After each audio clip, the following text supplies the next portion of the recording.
Oof. I need a moment. Don't give me that judgmental look. Anyways, this is a frame mouse girl Durga that I have built. And in today's video, I'll show you how I built this. Frame mouse girl Durga is based on a manga skit, so it has a very feminine charm that targets people like me.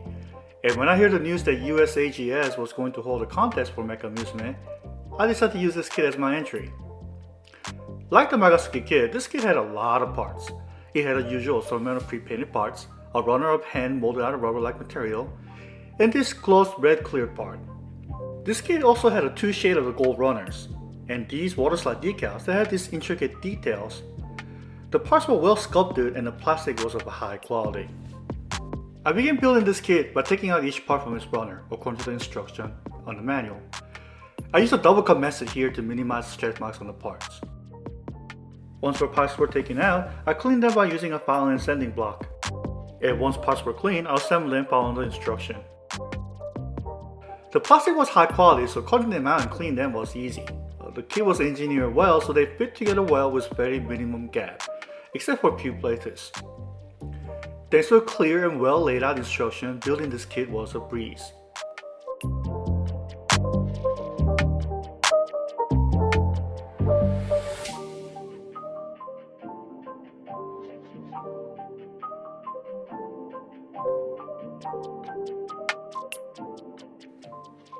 And here are the pictures of the finished kit built straight out of the box without the decals. Like Magaski, she is beautiful. Start from an all-armor form, her focus is on her body with her beautifully sculpted torso. She looks like a beautiful western doll, and that ribbon on her head is like an icing on a cake.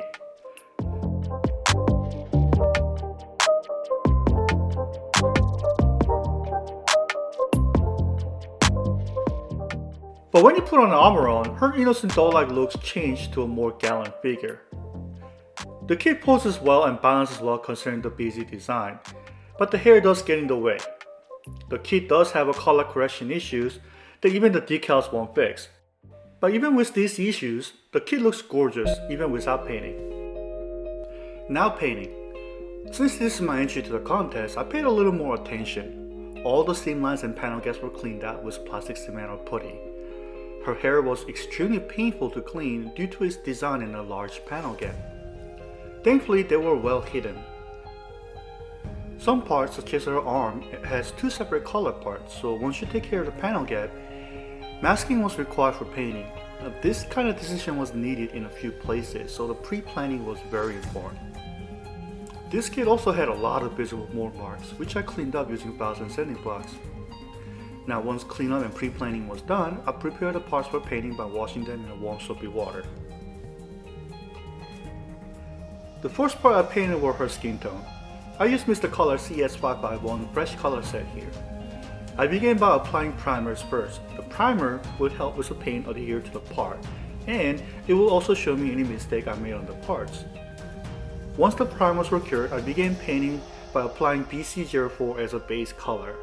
After that, I used lighter BC01 and began applying as a highlight, gradually building up the skin tone. After that, I mixed BC01 with a flat white and applied some highlights, resulting in this look. I also decided to paint the eyes in. First, I began by applying a gloss top coat, which will give a smooth surface to work with.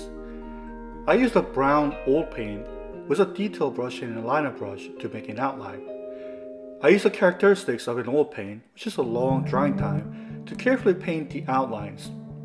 I was able to get a thin line by using a Gaia Note Finish Master by using it like an eraser.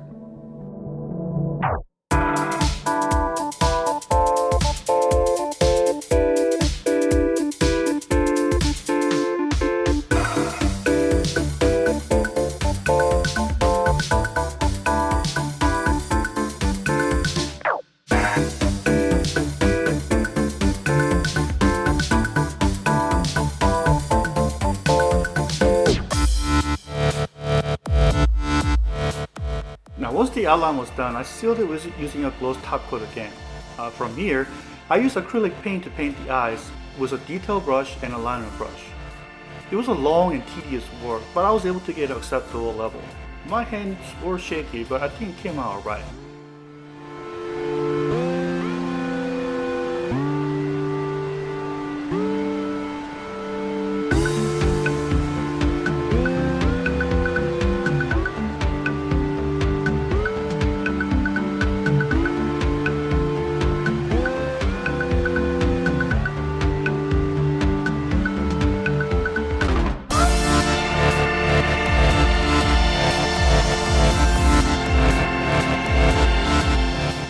Now after everything is done, I seal my paintwork using a flat top coat.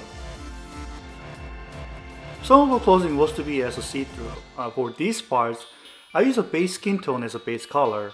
From here, I use a thin dot flat white and gradually build up the white to make it look like a very thin clothing that skin will show through.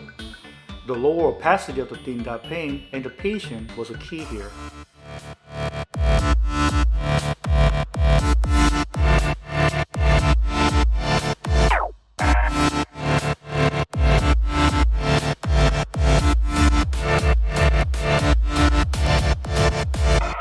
I didn't stop here though. I also used a white acrylic paint and a detail brush and a liner brush to draw out these small details on our clothing.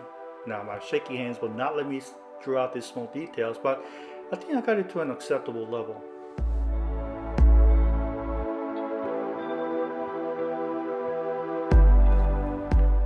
Oh, I also used this Tamiya cotton pick to erase the acrylic paint to make the line thinner.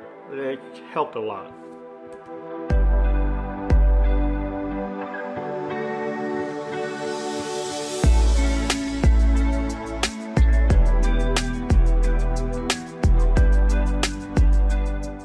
Now for the gold, I decided to use a new paint from Moto. It is a T0100 Gold, which is a pretty thin paint for an airbrush. I began by applying the gloss black first. The gloss black gives a smooth surface, which is ideal for these metallic colors. And the dark base makes the metallic color really pop out. Now on the gloss black, I applied several thin layers of this gold. This paint was very unique and pigment likes to separate fast, so a heavy coat does not work here. The trick was several thin layers and drying them out fast. The result was this shiny gold.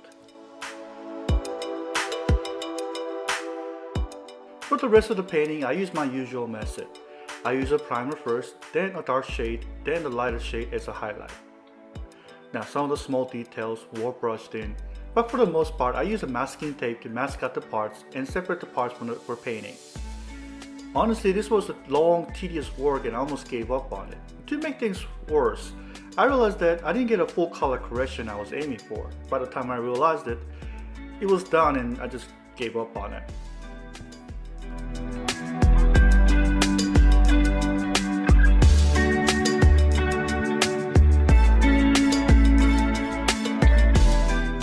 I applied the water slide decals next. I cut out each part and soaked them in water to separate it. And then I move on to the part. I did wet the surface of the part with water so the decals can be positioned easily. Now once the decals were in position, I used a cotton swab to press the decals and remove the water. And most of these decals were on a curved surface. So I also used a mark softener to melt the decals to the surface. After the decal was done, all works were sealed using a top coat. And here is the result. The extra detail I added are subtle, but it does make the finished kit more interesting. But unfortunately, these extra detail meant more layers of paint, and more layers of paint meant that this kit has a stiff joint and some parts like to scrape when moved. So this is now more of a statue, and honestly, I'm not proud of it. It can still move a little and I can swap out the parts, but I decided to leave it in one pose and this is it. And yes, I made sure that beautiful sculpted flesh part was a centerpiece, so I didn't cover it up. Her warm skin tone contrasting with the cold metallic armor really brings out her gallant figure here. Out of the box, she needed a lot of color correction, and some work was needed for a clean build. However, despite this, her beautifully sculpted parts really bring out her charm, and these hides the imperfection well. So even without painting, she really stands out, and the fact that she poses well and can balance herself well is an added bonus. So I do recommend this kit. Oh, and to the engineer who sculpted her flesh part, good job.